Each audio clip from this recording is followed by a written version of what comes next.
Alright, today we're going to talk about how to throw and trim a plate. So grab 4.5 pounds of clay and let's get started. The first step you're going to want to take is to cone and dome your clay. It's crucial to do this and compress the base enough so that you don't end up with any S-cracks.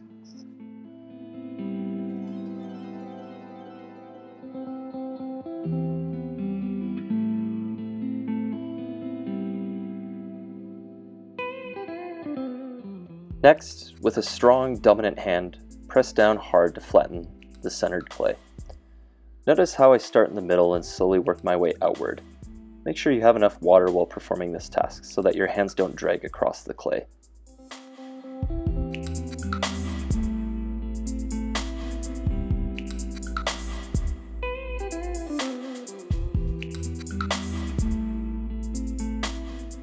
Continue to compress in the middle and extend the clay outwards toward the edge of the bat.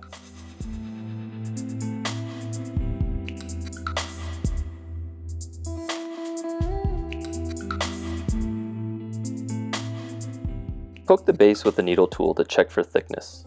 I keep the base fairly thick so that I can trim a deep foot. Also, with your calipers, measure the width of the plate. Because each plate will need to be the same dimensions, the calipers will assure that you have a consistent stackability. Next, flatten the inner plate with a rib tool. This also helps smooth out the plate's surface. I've left some extra clay along the outer edge so that I can pinch and lift some of it upwards to make my rim. Now compress down on the thick rim with your fingers or the curved end of a rib tool. This will help create a retaining wall. Notice how it dips inwards so that the sauce or gravy that's on your plate makes its way back to the plate and not your dinner table.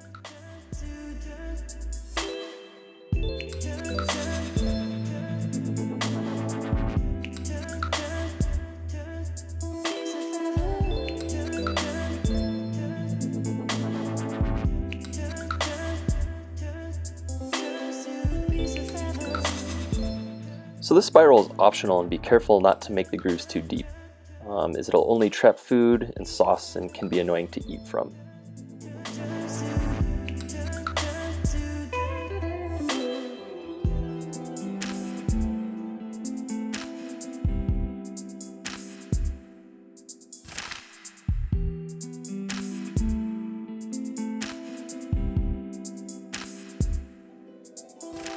When trimming the plate, center it upside down and set it in place with clay wads. Trimming a plate is much the same as trimming any foot on a cup or a bowl, just on a much larger scale. Some potters trim a second ring in the very center to account for sagging in the kiln, but I've never had this issue, so I exclude the centralized ring.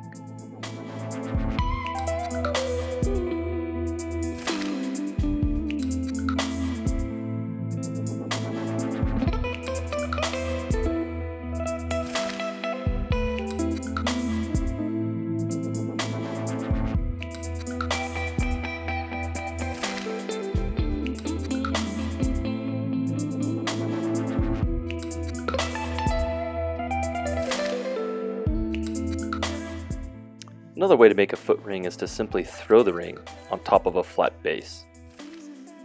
So what I'm doing here is making sure the base is flat and figuring out the dimensions of the ring that I'm going to add.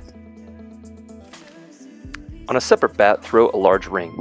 Make sure to go all the way down to the bat. Take measurements to assure proper width.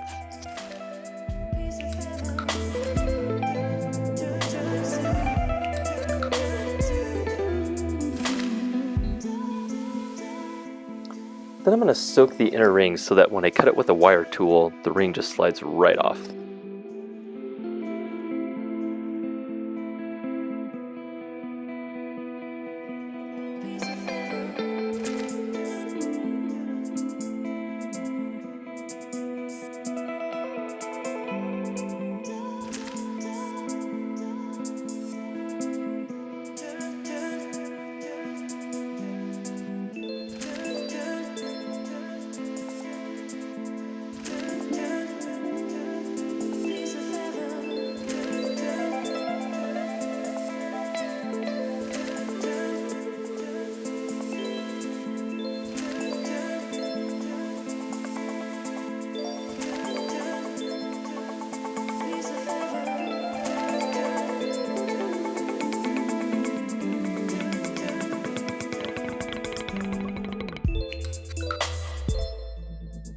So notice how I'm placing the ring on in kind of a sloppy way.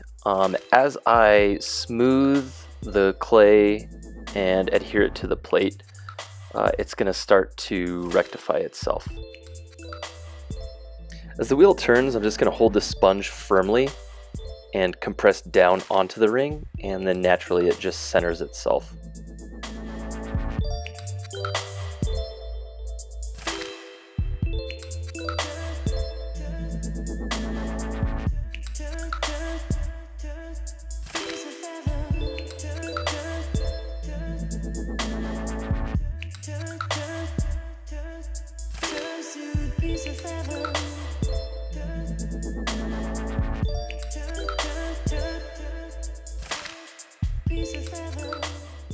So after some raising and thinning and trimming and fidgeting with this ring for a little while, basically I'm finished. I've removed the clay chunks and now I'm just kind of trimming away the underside of the plate to fine tune it. And that's how you throw a deep foot ring on the bottom of a plate.